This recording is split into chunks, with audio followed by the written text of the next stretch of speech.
আসসালামু আলাইকুম রহমতুল্লাহি ওবরাকাতু। ওয়ালাইকুম আল্লাহুম্মা সাল্লি সালাম। আলা মুহাম্মাদ আল্লাহুম্মা বারিক আলা মুহাম্মাদ রব্বি জিদনি ইলমা।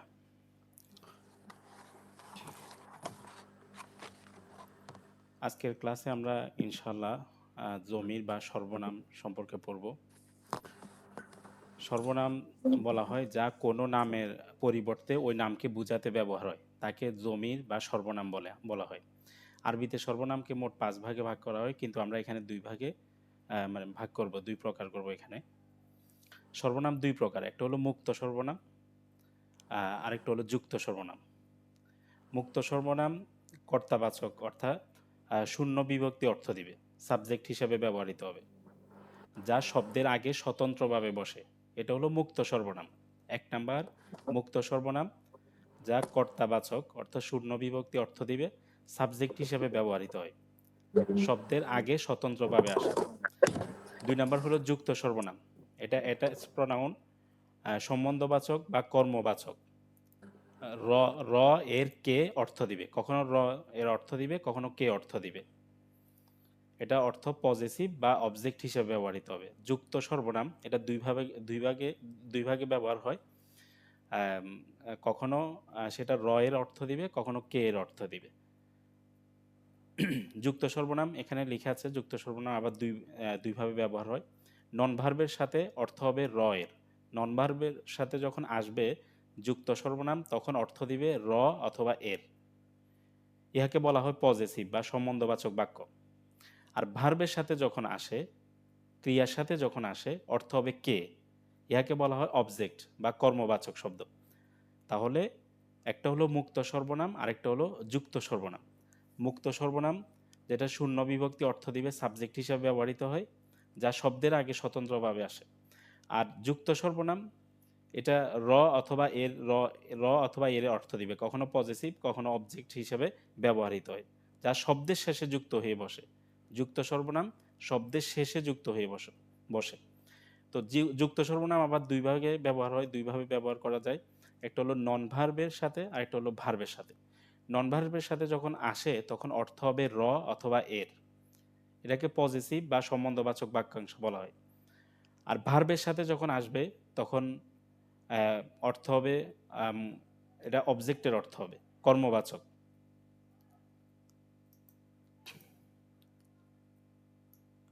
দেখেন এখানে আমরা 6টি মুক্ত সর্বনাম দেখতে পাচ্ছি, যেগুলো আমরা মুখস্থ করেছি। প্রথম ক্লাসেই আমরা এগুলো মুখস্থ করেছিলাম। হুয়া হুম, আন্তা আন্তুম, আনা নাহনু। হুয়া সে, হুম তারা, আন্তা তুমি, আন্তুম তোমরা, আনা আমি, নাহনু আমরা। এগুলো হলো মুক্ত সর্বনাম, শব্দের শুরুতে আসবে। এখানে যেভাবে আছে অর্থ সেভাবেই আছে, হবে। হুয়া সে, হুম তারা, আন্তা তুমি, আন্তুম তোমরা, আনা আমি, নাহনু আমরা, অর্থটা এভাবেই হবে।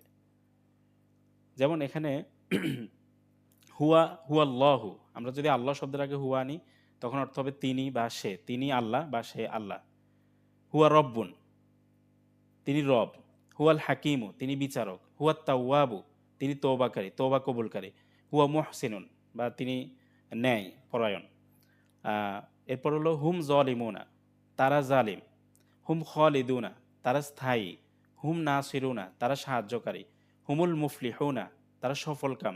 হুমুল মুফসিদুনা, তারা ফাসাদ সৃষ্টিকারী। একইভাবে আন্তাল আজিজু, তুমি পরক্রমাশালী। আন্তা আরহামু, তুমি অতি দয়ালু। আন্তা মুনজিরুন, তুমি সতর্ককারী। আন্তা সামিউ, তুমি সর্বশ্রোতা। আন্তা মাওলানা, তুমি আমাদের অভিভাবক। আন্তুম আবিদুনা, তোমরা ইবাদতকারী। আন্তুম কওমুন, তোমরা একটা জাতি। আন্তুম মুশরিকুনা, তোমরা মুশরিক। আন্তুম মুআরিজুনা, তোমরা অগ্রাহ্যকারী। আন্তুম মুসলিমুনা, তোমরা মুসলমান। আনা আল্লাহ, আমি আল্লাহ। আনা রব্বুকুম, আমি তোমাদের প্রভু। আনা রসুলুন, আমি রসুল। আনা খয়রুন, আমি ভালো বা উত্তম। আমার আনাল গফুরু, আমি ক্ষমাকারী। নাহনু মুসলিহুনা, আমরা সংশোধনকারী। নাহনু আকরব, আমরা নিকটবর্তী। নাহনু মাহরুমুনা, আমরা বঞ্চিত। নাহনু মুখলিসুনা, আমরা মুখলিস অর্থাৎ সৎ। নাহনু মুস্তাহজিউনা, আমরা হাসি ঠাট্টাকারী। তো এখানে দেখেন, এখানে হুম যখন শুরুতে বসলো। আমরা বলেছি এই ৬টা শব্দ হলো মুক্ত সর্বনাম যেগুলো শুরুতে আসবে। আর অর্থ হবে সে, তার, তুমি, সে, তারা, তুমি, তোমরা, আমি, আমরা। যেভাবে আমরা শিখেছিলাম। এগুলা শুরুতে আসবে এবং অর্থ যেভাবে আছে ওইভাবেই আছে। ওইভাবেই হবে। হুয়াল্লাহ, তিনি আল্লাহ। হুম যালিমুনা, তারা জালেম। আনতাল আজিজু, তুমি পরাক্রমশালী। আনতুম আবিদুনা, তোমরা ইবাদতকারী। আনাল্লাহু, আমি আল্লাহ। নাহনু মুসলিহুনা, আমরা সংশোধনকারী। তাহলে এভাবে অর্থটা হবে। শুরুতে আসবে মুক্ত সর্বনাম, অর্থ হবে যেভাবে আছে সেভাবেই। এখানে আপনারা দেখতে পাচ্ছেন মুক্ত সর্বনাম, যুক্ত সর্বনাম, যুক্ত সর্বনাম। মুক্ত সর্বনাম যা আমরা এখন পড়েছি, মুক্ত সর্বনাম শুরুতে আসবে হুয়া, হুম, আনতা, আনতুম, আনা, নাহনু। আর এখানে লেখা আছে কে, র, এর হবে না। মানে এটার অর্থের মধ্যে কে, র, এর এটা হবে না। যেভাবে যুক্ত সর্বনামের মধ্যে হয়। মুক্ত সর্বনামের অর্থের মধ্যে কে, র, এর হবে না এবং আসবে না। শুরুতে আসবে হুয়া, হুম, আনতা, আনতুম, আনা, নাহনু। এরপর হলো যুক্ত সর্বনাম। যুক্ত সর্বনাম দুইভাবে ব্যবহার হয়। একটা হলো নন ভার্বের সাথে, আরেকটা হলো ভার্বের সাথে। যখন নন ভার্বের সাথে আসে তখন র এবং এর অর্থ দেয়। আর যুক্ত সর্বনাম যখন ভার্বের সাথে আসে অর্থ দিবে কে। নন ভার্বের সাথে আসলে পজেসিভের অর্থ হবে, আর ভার্বের সাথে আসবে অবজেক্টের অর্থ হবে। দেখেন এখানে লিখে আছে হু, হি, হুম, হিম। আমরা যা হুয়া পড়েছিলাম সেটা যখন নন ভার্বের সাথে যুক্ত হবে, নন ভার্বের শেষে শাব্দিক পরিবর্তন হয়ে যাবে, সেটা হবে হু, হি। হুয়াটা হু অথবা হি হয়ে যাবে। এরপর হুম, মুক্ত সর্বনামে হুম ছিল, সেটা যখন নন ভার্বের সাথে যুক্ত হবে শেষ অংশে, তখন সেটা হুম অথবা হিম হয়ে যাবে। আনতা, আনতুম আমরা পড়েছি। আনতা, আনতুম, আনতা মানে তুমি, আনতুম মানে তোমরা। যখন মুক্ত সর্বনাম ছিল এভাবে আমরা পড়েছি। যখন যুক্ত হবে নন ভার্বের সাথে অথবা ভার্বের সাথে, তখন শাব্দিক পরিবর্তন হয়ে যাবে। এটা আনতার জায়গায় কা চলে আসবে। আনতা, আনতা কা হয়ে যাবে যখন নন ভার্বের শেষে যুক্ত হবে। কা, কুম। আনতা কা হয়ে যাবে অর্থাৎ তোমার, আর আনতুম এটা কুম হয়ে যাবে তোমাদের। এরপর আমরা পড়েছি ইয়া, আনা, নাহনু। আনা আমি, নাহনু আমরা। আনাটা ইয়া হয়ে যাবে। ইয়া মানে হলো আমার। অথবা নি হয়ে যাবে। ভার্বে এসে নি, নুনিয়া যে নি হয়ে যাবে। অথবা আমরা কখনো কখনো নুন যে নি পাবো। আনা, আমি, এই শব্দটা, এই ভার্ব, এই যে সর্বনাম আছে, এটা যখন নন ভার্বের শেষে যুক্ত হবে অথবা ভার্বের শেষে যুক্ত হবে, তখন ইয়াতে রূপান্তরিত হবে। ভার্বের সাথে যখন যুক্ত হবে তখন নুন ইয়া জের নি হবে শেষে, অথবা নুন জের নি হবে। এরপর হলো নাহনু। মুক্ত সর্বনাম আমরা পড়েছি আমরা। নাহনু শুরুতে যখন নাহনু আসবে অর্থ হবে আমরা। এটা যখন নন ভার্বের শেষে যুক্ত হবে তখন আমাদের হয়ে যাবে। নাহনুটা না হয়ে যাবে। নাহনুটা শাব্দিক পরিবর্তন হবে, এটা না হবে তখন। আর ভার্বের সাথে যখন আসবে তখনও না হবে। তাহলে আমরা মুক্ত সর্বনাম পড়লাম, যুক্ত সর্বনাম পড়লাম। মুক্ত সর্বনাম শুরুতে আসবে, শুরুতে এসে এম যেভাবে আছে অর্থ সেভাবেই থাকবে। শূন্য বিভক্তি। হুয়া সে, হুম তারা, আনতা তুমি, আনতুম তোমরা, আনা আমি, নাহনু আমরা। অর্থটা এভাবেই থাকবে। আর যখন যুক্ত হবে, যুক্ত দুইভাবে হতে পারে। নন ভার্বের সাথে হবে অথবা ভার্বের সাথে হবে। নন ভার্বের সাথে হলে হু, হুম। হুটা হু অথবা হি হয়ে যাবে। অর্থাৎ নন ভার্বের শেষে যুক্ত হবে। এই যে যুক্ত সর্বনাম বলছে এগুলো শেষ অংশে যুক্ত হবে, শুরুতে না। শেষে যুক্ত হবে তখন হুয়াটা হু অথবা হি হয়ে যাবে। অর্থ হবে তার। নন ভার্বের সাথে যুক্ত হলে তখন আমরা বলেছিলাম র অথবা এর অর্থ হবে পজেসিভ। তাহলে হু, হুয়া অথবা হুম যখন নন ভার্বের শেষে যুক্ত হবে হু অথবা হু হয়ে যাবে হুয়া। আর হুম হবে হুম, হুম হবে হুম অথবা হিম। আনতা অথবা আনতুম যখন নন ভার্বের সাথে আসবে তখন শেষে কা অথবা কুম হয়ে যাবে। আনতা কা হয়ে যাবে, আনতুম কুম হয়ে যাবে। অর্থ হবে তোমার আর তোমাদের। যখন আনা এবং নাহনু যুক্ত হবে, আনা যখন যুক্ত হবে শেষে সেটা ইয়া, ইয়া হয়ে যাবে অথবা ইয়া সাকিন তার আগে জেদ থাকবে। নন ভার্বের সাথে যখন যুক্ত হয়। নাহনু যখন যুক্ত হবে তখন শেষে না হয়ে যাবে। একইভাবে ভার্বের ক্ষেত্রেও। ভার্বের ক্ষেত্রে শাব্দিক পরিবর্তন ভার্ব এবং নন ভার্ব সেম। কিন্তু ভার্বের যেটা আনা আছে, আনার ক্ষেত্রে নুনিয়া যে নি আসে মানে আমাকে। আর নন ভার্বের ক্ষেত্রে ইয়ার পূর্বে জেদ থাকে অথবা ইয়া জবর আ, এভাবে ইয়া জবর ইয়া এভাবে ব্যবহারটা হয়।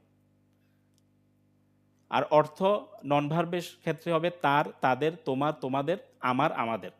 ভার্বের ক্ষেত্রে হবে তাকে, তাদেরকে, তোমাকে, তোমাদেরকে, আমাকে, আমাদেরকে। সাবজেক্টের অর্থ হবে। আপনারা কি বুঝতে পারছেন আমার কথা? জি ওস্তাদ, বুঝতেছি। মাহবুব ভাই কি আছেন?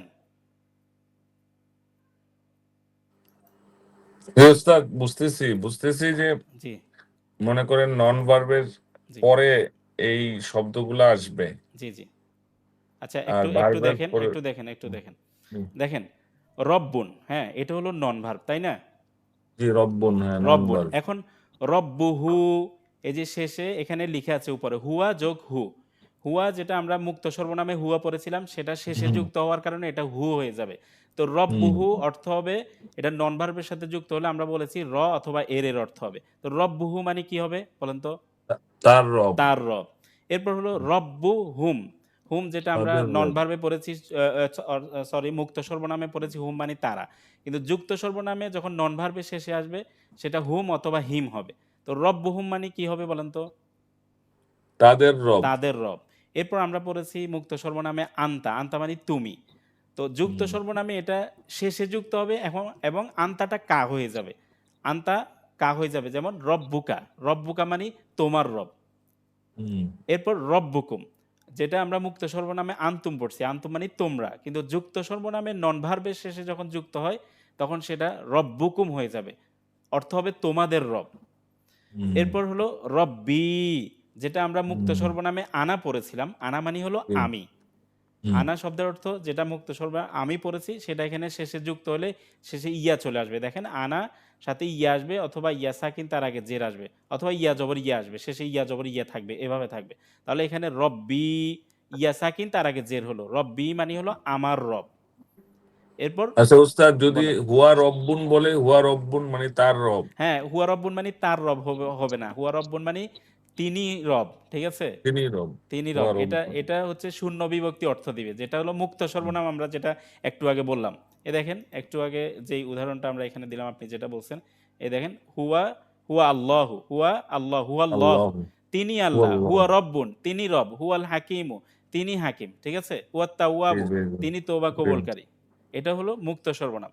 আর জি যুক্ত সর্বনামে আসবে শেষে, যেভাবে আমি এখানে বললাম রব্বুনা, হুম এই যে হুম নাহনু, এটা ছিল নাহনু, মুক্ত সর্বনামের শুরুতে ছিল নাহনু, নাহনু মানে আমরা। আর হুম এখানে শেষে যুক্ত হওয়ার কারণে নাহনুটা না হয়ে গিয়েছে। তো রব্বুনা মানে হলো আমাদের রব। একইভাবে জি, দেখেন, মা, মা মানে হলো সাথে, ঠিক আছে? সাথে, তো মাহু মাহু অর্থ কি হবে? তার সাথে, তার সাথে। তার মাহুম, সাথে না, মাহুম তাহার তাদের সাথে, তাদের সাথে। মাকা তোমার সাথে, তোমার সাথে। মাকুম তোমাদের সাথে, তোমাদের সাথে। মাই আমার সাথে, মানা আমাদের সাথে, আমাদের সাথে। বলেন তো, রসুল মানে রসুল, তাহলে রসুল উহু মানে তাহার তার তার রসুল, রসুল। রসুল উহুম মানে তাদের রসুল, তাদের রসুল। রসুলুকা তোমার রসুল, রসুলুকুম তোমাদের রসুল, রসুলি আমার রসুল, রসুলুনা আমাদের রসুল, আমাদের রসুল। আচ্ছা, ইয়া মানে হলো কেবলমাত্র। ইয়া শব্দের অর্থ হচ্ছে কেবলমাত্র। তাহলে ইয়াহু কেবলমাত্র, অর্থ কি হবে? কেবলমাত্র কেবলমাত্র তার, তার। ইয়াহুম, কেবলমাত্র তাদের, হ্যাঁ, ইয়াকা, কেবলমাত্র তোমার। ওই যে আমরা সূরা ফাতিহাতে পড়ি ইয়াকা ইয়াকা না'বুদু, ঠিক আছে? না'বুদু, হ্যাঁ আচ্ছা, ইয়া কেবলমাত্র, ইয়াকুম ইয়াকুম কেবলমাত্র তোমাদের, তোমাদের। ইয়া ইয়া, কেবলমাত্র আমার। হ্যাঁ, আমরা বলেছি যে মুক্ত সর্বনাম যে আনা ছিল, সেটা হুম নন ভার্বে এসে ইয়া হয়ে যাবে, ইয়া শেষে ইয়া হবে, ইয়া অথবা ইয়া সাকিন তার আগে জেদ থাকবে, অথবা ইয়া জবর ইয়া থাকবে। দেখেন, হুম ইয়া ইয়ার মধ্যে ইয়া জবর ইয়া আছে, তাই না? জি জি হ্যাঁ, তাহলে ইয়া ইয়া মানে হুম, কেবলমাত্র আমার। ইয়া না কেবলমাত্র আমাদের। আমাদের। হ্যাঁ, এবার আমরা নন ভার্বে ভার্বের কিছু উদাহরণ দেখাই। দেখেন, যখন সংযুক্ত সর্বনাম কোনো ক্রিয়ার সঙ্গে আসে, তখন সর্বনামটি কর্মে অবজেক্টে পরিণত হয়। এখানে কিছু উদাহরণ দেওয়া হলো। ইয়াসিন ভাই শুনতে পাচ্ছেন? জি ওস্তাদ। আচ্ছা, দেখেন, আমরা যখন ভার্বের সাথে যখন যুক্ত করব, নন ভার্বে যেভাবে শাব্দিক পরিবর্তন হয়েছে, ভার্বের মধ্যেও শাব্দিক পরিবর্তন হবে। তবে নন ভার্ব আর ভার্ব একই রকম, মানে শাব্দিক পরিবর্তনের ক্ষেত্রে মুক্ত সর্বনামে একরকম ছিল, যখন যুক্ত সর্বনাম হয়েছে তখন নন ভার্ব এবং ভার্ব দুইটাই শেষ অংশে একই রকম হয়। শুধু ওই যে আনাটা আছে, আনার ক্ষেত্রে ভার্বের ক্ষেত্রে নুনিয়া জেন্নি থাকে শেষে। মানে এখানে নন ভার্বের ক্ষেত্রে আমরা দেখেছি ইয়া সাকিন তার আগে জের অথবা ইয়া জবর ইয়া থাকে, এভাবে থাকে। কিন্তু ভার্বের ক্ষেত্রে আনা যে আছে, আনা মানে আমি যেটা আছে সেটা শেষে নুনিয়া জেন্নিই থাকে। বুঝতে পারছেন? হুম। ইয়াসিন ভাই দেখি পড়েন তো, খলাক মানে কি? খলাক সৃষ্টি করা। হ্যাঁ, খলাক দেখেন, খলাক আমরা খলাক পড়েছি। খলাক এটা অতীত নাকি অনতীত? ইয়াসিন ভাই বলেন তো। এটাও অতীতকাল, এটাও অতীত, অতীতকাল। হ্যাঁ, তাহলে খলাক অর্থ অতীতকালটা কি হবে? সৃষ্টি তিনি সৃষ্টি করেছেন। হ্যাঁ, তিনি সৃষ্টি, সে সৃষ্টি করেছে। যেহেতু এখানে খলাকর মধ্যে কি আছে? হুয়া আছে। আপনি শেষের জবর দেখে বুঝতে জি পারছেন জি জি, এখানে কি আছে? হুয়া আছে। আচ্ছা, হু খলাকহু, আছে। খলাকহু। খলাকাহু, হুম। তিনি সৃষ্টি করে, তিনি হবে? তাকে তাকে সৃষ্টি করেছে। শুনেন, তাহলে খলাকাহু, জি আমরা জি নন তাকে। ভার্বে পড়েছি যদি শেষে হুয়া হুয়া যুক্ত হয় সেটা হু হয়ে যায়। তবে অর্থ হবে তার অথবা এর, এভাবে অর্থটা হবে। মানে মাঝখানে র আসবে। এটা পজেসিভ সম্বন্ধবাচক বাক্যর অর্থ হবে। বুঝতে পারছেন অর্থটা? জি আর জি জি এখানে জি জি এখানে হবে যেটা ভার্বের সাথে লেগে আসবে সেটা অবজেক্টের অর্থ হবে কে, অর্থটা হবে কে। ঠিক আছে? তো খলাকহু মানে তাকে সৃষ্টি করেছে। বুঝতে পারছেন? জি জি জি। হ্যাঁ, বলেন তো খলাক। খলাকাহু, তাকে সৃষ্টি করেছে। হ্যাঁ, খলাকাহুম, তাদেরকে সৃষ্টি করেছে। হ্যাঁ। খলাকাকা, তোমাকে সৃষ্টি করেছে। হুম। খলাকাকুম, তোমাদেরকে সৃষ্টি করেছে। আচ্ছা, এটা বলেন। ওস্তাদ পরের দুইটা, পরের এই যে দুইটা, হ্যাঁ, পরের দুইটা বলেন। এখানে দেখেন।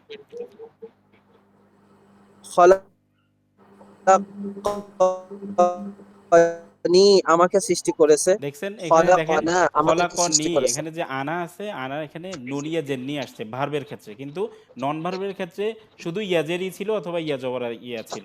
বুঝতে পারছেন? জি ওস্তাদ। জি, খলাকনি অর্থটা বলেন।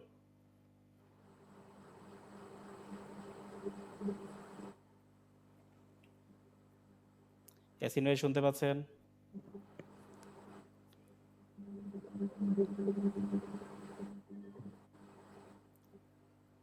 মাহবুব ভাই শুনতে পাচ্ছেন?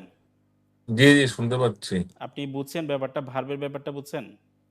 হ্যাঁ, একটা আমার প্রশ্ন, জি, আমরা বলেন। যখন পড়ছিলাম, জি, জি। যেমন উম, মাদি যেমন খলাকা হুম, হচ্ছে যে, তারপর মাজহুল যেমন বলছি, হুম। আহ, খলিক, খলিক। খুলিক, জি। তো খুলিক মানে তো তাকে সৃষ্টি করেছে। তাকে, হ্যাঁ, খলিক মানে তাকে সৃষ্টি করা হয়েছে। তাকে হ্যাঁ, তাকে হ্যাঁ। তাহলে খলাকাহু না বলে খ খুলিকা বললে কি একই না, অর্থ হবে? খলাকহু মানে সে তাকে সৃষ্টি করেছে। এটা এই যেই মাজহুরের ব্যাপারটা আছে, প্যাসিভের হুম। ব্যাপারটা আছে, এটা আমরা আরো ২ টা ক্লাস পরে আসবো ইনশাআল্লাহ। তখন আরেকটু ক্লিয়ার হবে এটা। মানে পুরাটা ইনশাআল্লাহ ক্লিয়ার হয়ে যাবে। বুঝতে পারছেন? বুঝছি, এটার হ্যাঁ, সাথে ওটা একটা পার্থক্য জি, আছে জি, নাকি? পার্থক্য আছে। জি, জি। জি জি জি, তাহলে ঠিক আছে। খলাকহু আপনি এখান থেকে বলেন তো, ইয়াসিন ভাইকে পাচ্ছি না, বলেন। খলাকাহু তাকে সৃষ্টি করেছে। হুম। খলাকাহুম তাদেরকে সৃষ্টি করেছে। খলাককা তোমাকে সৃষ্টি করেছে। খলাকাকুম তোমাদেরকে সৃষ্টি করেছে। আচ্ছা, ঠিক আছে। তারপর? খলাকানি হ্যাঁ, আমাকে সৃষ্টি করেছে। খলাকনা আমাদেরকে সৃষ্টি হ্যাঁ, ঠিক করেছে। আছে এতটুকু। এরপরে আমরা আরেকটা শব্দে যাই। বলেন আনজালা। আনজালাহু হুম, তাকে পাঠিয়েছে। হুম। আনজালাহুম তাদেরকে পাঠিয়েছে। আনজালাকা তোমাদেরকে পাঠিয়েছে। তোমাকে, তোমাকে। আ- আনজালা কা তোমাকে এটা। পাঠিয়েছে। আনজালাকা তোমাকে পাঠিয়েছে। আনজালাকুম তোমাদেরকে পাঠিয়েছে। হুম, আনজালানি আমাকে পাঠিয়েছে। আনজালানা আমাদেরকে পাঠিয়েছে। আনজালাহা হ্যাঁ, ওইটা আমরা যেহেতু তাকে পড়ি নাই পাঠিয়েছে। সমস্যা নেই। এটা হ্যাঁ, এটা একটু, হ্যাঁ, এটা আপাতত আমরা পড়ি এতটুকু, নাই। আপাতত এতটুকু থাকে। আমি, আর হু কেন বসবে এটা একটু বলে দিয়েন উস্তাদ। হ্যাঁ, এটা আমি বলে দিব ইনশাআল্লাহ। হু কখন বসবে, হা কখন বসবে? আচ্ছা, দেখেন এখানে আমরা পড়েছি যখন নন ভার্বের সাথে যখন হুয়া, হুম এগুলো শেষে যুক্ত হবে তখন জি তখন অথবা এর অর্থ দিবে। কিন্তু জি। ইন্না, আন্না এই ২ টা শব্দ ব্যতিক্রম। ইন্না এবং আন্না এই ২ টা শব্দ হলো আচ্ছা। ব্যতিক্রম। এই জি। দেখেন এখানে ইন্না এবং আন্নার পর যদি যুক্ত সর্বনাম আসে তাহলে শূন্য বিভক্তি বা কর্তাবাচক অর্থ দিবে, অর্থাৎ মুক্ত সর্বনামের মতো অর্থ করতে হবে। ইন্না এবং আন্নার ক্ষেত্রে আমরা র এবং এর অর্থ করব না। তাহলে আচ্ছা। ইন্নাহু, ইন্না মানে নিশ্চয়, ইন্নাহু মানে অর্থটা কি হবে বলেন তো? ইন্নাহু নিশ্চয়ই তিনি। হ্যাঁ, নিশ্চয় তিনি বা নিশ্চয় তিনি। সে। ইন্নাহা একই রকম, মানে নিশ্চয় এটা তিনি। তার নিশ্চয় এরকম হবে হ্যাঁ, না এরকম অর্থটা হবে না নাকি? ইন্না এবং আন্নার ক্ষেত্রে। আচ্ছা, ইন্নাহুম নিশ্চয়ই তারা। নিশ্চয়, নিশ্চয় তারা। তারা। হ্যাঁ, তারপর ইন্নাকা হুম। এখানে আসেন, ইন্নাকা নিশ্চয়ই নিশ্চয়ই তো তুমি। তুমি। ইন্নাকি এটাও নিশ্চয় তুমি। আচ্ছা, নিশ্চয়ই হ্যাঁ ইন্নাকুম, তুমি। ইন্নাকুম নিশ্চয়ই তোমরা। তোমরা। ইন্নি, নিশ্চয়ই আমি। ইন্নানা নিশ্চয়ই আমরা। নিশ্চয় আমরা। বুঝতে পারছেন? তাহলে জি, নন একটা ভার্বের। বুঝি নাই। হ্যাঁ, বলেন। আন্না কি আর ইন্না কি একই অর্থ? হ্যাঁ, ইন্না একই অর্থ, আন্নাও একই অর্থ। তবে কখন আসে, বুঝছি। কখন এটা আসে, এটা নিয়ে কিছু আলাপ আছে। কখন ইন্না আসে, কখন আন্না আসে। বুঝতে পারছেন? ঠিক আছে। জি, জি বুঝতে পারছি। আচ্ছা, দেখেন এখানে আমরা এই লিখা আছে ২ সাকিন একত্রিত হলে পড়ার নিয়ম। ২ টা সাকিন যখন একত্রিত হয়, এখানে এম আন, মিন, হুম, কুম। যখন আন আসবে, আন যদি হুম, অন্য কোনো শব্দের সাথে যুক্ত হয়, আমরা আনটা, এটা তো শব্দটা হচ্ছে আন, হ্যাঁ? এখানে জের কেন হুম, আসলো? শব্দটা হলো মিন, তাহলে জবর কেন আসলো? শব্দটা হুম, হলো হুম, তাহলে পেশ কেন আসলো এখানে? হুমুল মুফলিহুন বলে। হুম, ঠিক আছে? শব্দটা হুম, হলো কুম, হুম। তাহলে এটা কুমুস কেন হলো? বলা হচ্ছে জি, এই জি। ৪ টা শব্দ যখন আন আসে, আনে সবসময় যখন অন্য শব্দের সাথে যুক্ত হয় আন, তখন জি। সবসময় জের হবে। এটা আনটা আনিস, আন আস-সলা মানে আনিস-সলা। মানে সবসময় এটা আনের নিচে যখন অন্য শব্দের সাথে যুক্ত হবে তখন সেটা জের হবে। তারপর মিন, হুম, মিনাস সলা। মিনের উপর সবসময় জবর থাকবে। মিন শব্দটা যখন অন্য শব্দের সাথে যুক্ত হবে তখন সবসময় জবর জবর। থাকবে। মিন আস-সলাত মানি মিনাস সলা। হুম, হুম আল মুফলিহুনা মানি হুমুল মুফলিহুনা। হুম শব্দটা যখন অন্য শব্দের সাথে যুক্ত হবে তখন মিমের উপর হুম, সবসময় পেশ হবে। এটা হুমুল বেশ। মুফলিহুন হবে। এরপর হলো জি। কুম, ইলাইকুমুস সালাম। ইলাইকুম যখন যুক্ত হবে ওয়ালাইকুম সবসময় আসসালাম। পেশ হবে ইলাইকুমুস সালাম। তাহলে এগুলার হুম, নিয়মটা আমরা সহজভাবে এভাবে নিয়ে এসেছি যাতে আমাদের আর নিয়ম কানুন অন্যগুলা ঘাটাঘাটি করতে না হয়, পড়তে না হয়। এটা আমাদের এটা মনে রাখলে হবে আন জের হবে আনিস চলা, এটা স্বাভাবিক। মিন মিনাস হুম, চলা। কোরআনে কিন্তু এগুলা দেয়া থাকবে। আমরা কিন্তু কোরআনের আরবি যেটা আছে সেটাই পড়তেছি। কোরআনে দেয়া থাকবে, তবুও আমরা নিয়মগুলো একটু জেনে রাখা, এগুলা আমাদের অন্যান্য কাজে লাগতে পারে। আন এটা জি। সবসময় জের হবে যখন যুক্ত হবে আনিস চলা। মিন মিনাস চলা। মিম নুন, যে মিনের যে নুন আছে সেখানে জবর থাকবে। হুমুল মুফলিহুনা, হুম যেটা আছে এর পরের শব্দের সাথে যখন যুক্ত হবে তখন মিমের মধ্যে পেশ থাকবে। হুম আল মুফলিহুন মানে হুমুল মুফলিহুন। এরপর হচ্ছে কুম, ইলাইকুমুস সালাম। কুম যখন হবে তখন সেটা পেশ হবে উপরে। ইলাইকুমুস সালাম। কুম, এখানে দেখেন কুম আলাদাভাবে, ইলা একটা শব্দ, কুম একটা শব্দ। তো এটা একসাথে যুক্ত হুম। হলে ইলাইকুম। এই ইলাইকুম শব্দ, এই কুম শব্দ যখন অন্য শব্দের সাথে যুক্ত হবে তখন মিমের মধ্যে পেশ থাকবে। ব্যাপারটা বুঝে আসছে? জি, একটা প্রশ্ন করতে পারি? আরেকটা শব্দ বলি, আরেকটা শব্দ আছে মান। জি, জি, জি। মান একটা মান। শব্দ আছে। এখানে এসছে হুম, মিন। মান শব্দটা আনের মতো। মান যখন আসবে তখন মানিস চলা হবে। ঠিক আছে? মান শব্দর হুম। নিচে জের হবে আনির মতো। জি, প্রশ্নটা করেন। না মিনাস চলা হইছে। আন আন আর অর্থ কি হতে বা থেকে বা হ্যাঁ, মিনের অর্থ হ্যাঁ, যেরকম আন অর্থ সেম? সেম। হতে থেকে সম্পর্কে। তবে আনের মধ্যে বুঝছি। মিনের মধ্যে একটা শব্দ আছে অন্তর্ভুক্ত। অন্তর্ভুক্ত একটা শব্দ আছে। আচ্ছা, বুঝতে পারছেন? জি, আচ্ছা। তারপর আরেকটা পড়া পড়ে আমরা ইনশাআল্লাহ শেষ করে দিব। দেখেন, ইনশাআল্লাহ। এখানে হুম, কিতাবুহু আছে, কিতাবাহু আছে, কিতাবিহি হুম, আছে। আবার এখানে হুম, কিতাবাইহি, আলাইহি, এখানে হচ্ছে উল্টা পেশ, এখানে হচ্ছে উল্টা হুম, জের, এখানে হচ্ছে শুধু জের। হুম, কখন উল্টা পেশ হয়, কখন উল্টা জের হয়, কখন শুধু জের হয়, কখন শুধু পেশ হয়। এই কথাটা আমরা হুম, এখানে বলব। দেখেন, জি, কিতাবাহু, কিতাবুহু, কিতাবাহু। ২ টার মধ্যে উল্টা হুম, পেশ না? জি, উল্টা পেশ। যদি এই উল্টা পেশালা সবসময় মনে রাখবেন, যদি আগে হায়ের আগে, অর্থাৎ এরকম হু এবং উল্টা পেশ আছে, এরকম হু এর আগে যদি পেশ আ পেশ অথবা পেশ অথবা জবর জব থাকে, মানে পেশ অথবা জবর থাকে, সেখানে যদি কোনো এভাবে সর্বনাম যুক্ত করতে হয়, যুক্ত সর্বনাম আসে হুম, হা দিয়ে, তখন সেটা হু হবে। মানে পেশ হবে। আগে উল- যদি উল্টা জবর পেশ অথবা হয়ে পেশ যাবে। থাকে। দেখেন কিতাবুহু, এখানে কিতাবু আগে পেশ আছে। এখানে জি, কিতাবাহু আগে জবর আছে। ২ টাই উল্টা পেশ না? জি উল্টা পেশ। আর যদি জের থাকে তখন উল্টা জের থাকবে, যেমন কিতাবিহি। বুঝতে পারছেন? কিতাবিহি।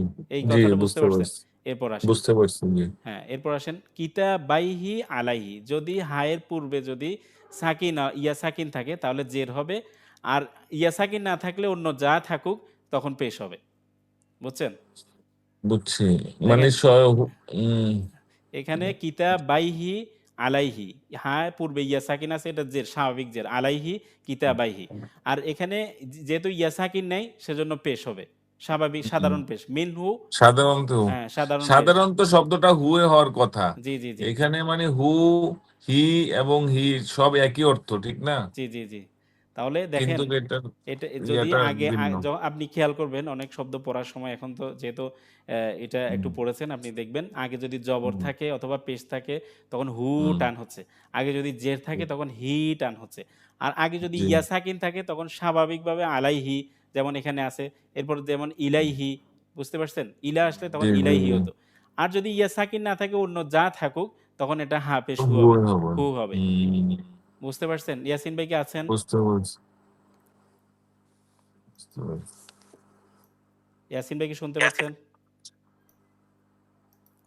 আচ্ছা যাক, তাহলে আমরা আজকে এখানে পড়লাম সর্বনাম ২ প্রকার পড়লাম। একটা হলো মুক্ত সর্বনাম, আরেকটা হলো যুক্ত সর্বনাম। মুক্ত সর্বনাম কর্তাবাচক শূন্য বিভক্তি অর্থ দিবে সাবজেক্ট হিসাবে। আর যুক্ত সর্বনাম সেটা সম্বন্ধবাচক দিবে কখনো, কখনো আম কর্মবাচক, অর্থাৎ কখনো পজিটিভ অর্থ দিবে, কখনো অবজেক্টের অর্থ দিবে। হুম, সম্বন্ধবাচক হলে র এর অর্থ দিবে, আর অবজেক্ট হলে তখন কে এর অর্থ দিবে। তো এটা নন জি ভার্বের সাথে আসে তখন র এর অর্থ হয় যুক্ত সর্বনাম। যখন নন ভার্বের সাথে আসে তখন র এবং এর অর্থ হয় সম্বন্ধবাচক। আর যখন ভার্বের সাথে আসে তখন সেটা অবজেক্টের অর্থ হয়, কর্মবাচক অর্থ হয়। জি এরপর যেমন আমরা হুয়া হুম, আনতা আনতুম, আনা নাহনু, এটা হলো মুক্ত সর্বনাম। এগুলো শুরুতে আসবে, অর্থ যেমন আছে তেমন, শূন্য বিভক্তি অর্থ হবে। যেমন হুয়াল্লাহু, তিনি আল্লাহ, হুয়া রব্বুন, তিনি রব, হুয়াল হাকিমু, তিনি বিচারক, হুয়া তাওয়াবু, তিনি তওবা কবুলকারী, হুয়া মুহসিনুন, তিনি তিনি হচ্ছে অর্থাৎ সৎ কাজে মানুষকে কি সৎ কাজে পালনের উদ্বুদ্ধকারী। ঠিক আছে? তারপর হচ্ছে হুম হুম জলিমুনা, তারা জালিম, হুম খালিদুনা, তারা স্থায়ী, হুম নাসিরুনা, তারা সাহায্যকারী, হুমুল মুফলিহুনা, তারা সফলকাম, হুমুল মুফসিদুনা, তারা ফাসাদ সৃষ্টিকারী। এভাবে মুক্ত সর্বনামের অর্থটা হবে। এরপর আমরা যুক্ত সর্বনামে এসেছি। যুক্ত সর্বনাম দুইভাবে আসে। একটা হলো নন ভার্বের সাথে আসে এবং ভার্বের সাথে আসে। নন ভার্বের জি সাথে আসুক, ভার্বের সাথে আসুক, এটা শাব্দিক পরিবর্তন হবে। মুক্ত সর্বনামে যেরকম ছিল এরকম থাকবে না। এগুলো শেষে আসবে। আর সব হুয়াটা হু হুই হয়ে যাবে, হুমটা হুম হিম হবে, আনতা কা হয়ে যাবে, আনতুম কুম হয়ে যাবে, আনা হয়ে যাবে ইয়া এই নন ভার্বের ক্ষেত্রে, অথবা ইয়া তার পূর্বে জের। আর ভার্বের ক্ষেত্রে নুন জেননি অথবা নুন ইয়া জেননি, এভাবে হবে। আর নাহনু হবে না। ভার্ব এবং নন ভার্ব দুইটাতে নাহনু না হয়ে যাবে। অর্থর ক্ষেত্রে নন ভার্বে তার অথবা র এবং এর আসবে। যেমন হু, হি, তার অথবা হুম এর মধ্যে তাদের। কা এটা তুমি থেকে আনতা যখন ছিল তখন তুমি ছিল, যখন কা হবে তখন তোমার হয়ে যাবে নন ভার্বের ক্ষেত্রে। আর আনতুমটা তোমাদের হয়ে যাবে। ইয়া আমার হয়ে যাবে। নাহনু আম আনা আনা যখন ইয়া হবে তখন মানে নন ভার্বের সাথে আসবে, অর্থটা আমার হয়ে যাবে। আর নাহনু অর্থ হবে আমাদের। ভার্বের সাথে যখন যুক্ত হবে এই শব্দ হু, হি অর্থ হবে তাকে, হুম, হিম অর্থ হবে তাদেরকে, কা অর্থ হবে তোমাকে, কুম অর্থ হবে তোমাদেরকে। নি অথবা নি অর্থ হবে আমাকে, না অর্থ হবে আমাদেরকে। আ হুম, এরপর এ আমরা এখানে ইন্না আন্না সম্পর্কে পড়েছি যে ইন্না জি আন্না এটাও নন ভার্ব, কিন্তু অর্থটা র এবং এর হবে না। নিয়ম অনুযায়ী র এবং এর হওয়ার কথা ছিল। ইন্না নন ভার্ব হওয়ার পরও অর্থটা হবে কি? ওই যে শূন্য বিভক্তির মতো। ইন্নাহু, এটা অর্থ এমন হবে না যে এ তার, নিশ্চয়, নিশ্চয় তার, এরকম হবে না। অর্থ হবে নিশ্চয় তিনি। ইন্নাহুম, নিশ্চয় আম তারা। তারপর হলো ইন্নাকা, নিশ্চয় তুমি। তুমি ইন্নাকুম, ইন্নাকুম নিশ্চয় তোমরা। ইন্নী, নিশ্চয় আমি। ইন্নানা, নিশ্চয় আমরা। অর্থটা এভাবে হবে ইন্না আন্নার ক্ষেত্রে। এটা একটু ব্যতিক্রম। এরপর আমরা শেষে হু, হি এটা টান কেন হয় সে সম্পর্কে একটু জেনেছি। যে যদি হু পূর্বে যদি পেশ অথবা জবর থাকে তখন এটা হু অর্থাৎ পেশটা একটু টান হবে। আর যদি জের থাকে তখন হি জেরটা একটু টান হবে। অর্থাৎ মাদ হবে। এর মাত সহ উল্টা জের, মাত সহ উল্টা পেশ। এরপর যদি টান না হয়, এটা টান কেন হবে না, এটা প্রশ্ন আসতে পারে। টান যদি এভাবে এই কারণে হয়, তাহলে টান যখন টান হয় না, তখন এটার উত্তর কি? তখন আমরা কিভাবে এটা বুঝবো যে এখানে টান হচ্ছে না? এটা কিভাবে বুঝবো? এটা হলো যদি আম হা ওই হা তার পূর্বে যদি ইয়া সাকিন থাকে, তখন সাধারণ জের হয়। মানে টান হবে না, মাছ ছাড়া নরমাল জের। আলাইহি কিতাবাইহি, এখানে হা আছে, তার পূর্বে জের আছে। এরপর যদি ইয়া না থাকে, এম আম সরি, এখানে মানে হা তার পূর্বে ইয়া আছে, সেজন্য মাছ ছাড়া নরমাল জের হয়েছে। যদি আম আম হা এবং তার পূর্বে ইয়া না থাকে, অন্য যেকোনো যে অক্ষর থাকে, তাহলে পেশ হবে, তবে মদ ছাড়া নরমাল, মাছ ছাড়া নরমাল পেশ হবে। বুঝে আসছে? পেশের মাদের জি ব্যাপারটা বুঝে জি আসছে জি ভাই? জি জি বুঝে আসছি বুঝে আচ্ছা, আসছি ঠিক আছে। বুঝে আসছি। এরপর আমরা আরেকটা বিষয় পড়েছিলাম, সেটা হলো সাকিন সম্পর্কে। যখন ২ সাকিন একত্রিত হবে, যেমন আনিস চলা, এখানে নুনের তো একটা সাকিন। সদকে যখন ধরে, সদের উপর তো তাসদিদ থাকে। ১ম শব্দটা ধরতে হয়। তো এটাকে একটা সাকিন বোঝাচ্ছে যে ২ টা সাকিন একত্রিত হলে তখন কি হয়? যখন আন আসবে, আনের পরে যখন আলিফ লাম যুক্ত শব্দ আসবে, তখন আনের মধ্যে জের হবে। যেমন এখানে আন আস-সলা, এটা আনিস চলা হলো, আনের নিচে জের। আইন নুন যেমন আন, এটার নিচে নুনের নিচে জের আছে, আনিস চলা। এরপর যখন মিন আসবে, তখন মিনের যে নুনটা আছে, নুনের উপর জবর হবে, যখন যুক্ত হবে অন্য একটা শব্দের সাথে, এটা হবে মিনাস চলা। এরপর হুম, হুম শব্দটা হলো হুম, কিন্তু যুক্ত হলে কি হবে? তখন হুম যখন যুক্ত হবে, তখন মিমের উপর পেশ চলে আসবে, হুমুল হুম মুফলিহুন। এরপর কুমটা কি হবে? বলতেছে কুমটাও হুমের মতো পেশ হবে, এটা ইলাইকুম। যেমন এখানে কুম ইলাইকুম ওয়ালাইকুম আসসালাম, তো একটা আসসালাম। মিলিত হলে একসাথে ওস্তাদ ইলাইকুম আসসালাম। এটা ছাড়া আরেকটা শব্দ আছে মান। মান শব্দটা এখানে দেওয়া হয়নি, মান শব্দটা আনের মতোই। মান শব্দটা মানিস চলাও যদি এখানে আসতো, তখন হতো মানিস চলা। জি ইয়াসিন ভাই বলেন। ওস্তাদ এখানে ওই যে যে জেরটা আসছে, জি, আনিস সলা, জি। নুনের পরে জের, হুম, এরপরে মিনাস সলা, এখানে যে হুম, জবরটা আসছে, জি। এটা কি কোনো পরিবর্তন হবে? না, বা এখানে এটা কেন এটা মানে? কোনো পরিবর্তন হবে না। এটা কোনো পরিবর্তন হবে না। এটা যেভাবে আছে এভাবেই। কখনো পরিবর্তন হবে না। এটা হলো সাকিন। সাকিনকে আমরা কি দিতে পারি, কি দিব না দিব, এগুলা নিয়ে অনেক কথা আছে। তবে এই শব্দগুলো ও সবসময় আচ্ছা আচ্ছা এভাবেই আচ্ছা। পাবেন। এই শব্দগুলা আনই পাবেন। মিনা পাবেন। হুমু পাবেন। তারপর হচ্ছে কুমু পাবেন। এরপর আরেকটা শব্দ আছে মানটা আনির মতো, মানি পাবেন। বুঝতে পারছেন ভাই আপনারা? জি জি। জি জি তো আলহামদুলিল্লাহ আমরা ৭ টা ক্লাস শেষ করলাম। আর হয়তো ৩টা বা ৪ টা ক্লাস আমাদের এরকম গ্রামারের হতে পারে। এরপরে অ্যা আমাদের ওরকম গ্রামারের পড়া থাকবে না। তবে ভাইরা যদি যুক্ত হতো সবাই, এটা অনেক বেশি উপকৃত হতো। এখানে অল্প ক্লাসে আমার মতে অনেকগুলা পড়া আসলে সহজে বোঝা যায়। আল্লাহ সুবহানাহু ওয়া তাআলা যদি ক্লাসে থাকতো তারা, তাহলে অবশ্যই আল্লাহ সুবহানাহু ওয়া তাআলা তাদেরকে সেই তৌফিক দিতেন বোঝার। হুম তো আমরা দেখি ২০ টা ক্লাস শেষ করি। শেষ করার পরে এম এম দেখা যাবে আমাদের কতটুকু অর্জন হলো, বা কতটুকু অর্জন হলো না। তো এটার উপর ভিত্তি করে আমরা পরবর্তীতে আরো ভালোভাবে ইনশাআল্লাহ শুরু করতে পারবো। আপনারা ক্লাসে থাকবেন। ক্লাসে যদি ক্লাস না পান, তাহলে এই রেকর্ডিং ক্লাস দেখে নিবেন। যদি সেটাও না পারেন, আমাকে কোনো সময় নক দিলে, আমি যদি ফ্রি থাকি, তাহলে আমি আপনাদেরকে প্র্যাকটিস ক্লাস করাবো। এগুলোর উপর প্র্যাকটিস করাবো। আল্লাহ যাতে আমরা যাতে কোরআন সহজভাবে বুঝতে পারি, সেই তৌফিক দেয়। ঠিক আছে, দোয়া করবেন। আসসালামু আলাইকুম জি ওয়া রাহমাতুল্লাহি ওয়া বারাকাতুহু। আসসালামু আলাইকুম। ওয়ালাইকুম আসসালাম। ওয়ালাইকুম আসসালাম ওয়া রাহমাতুল্লাহ।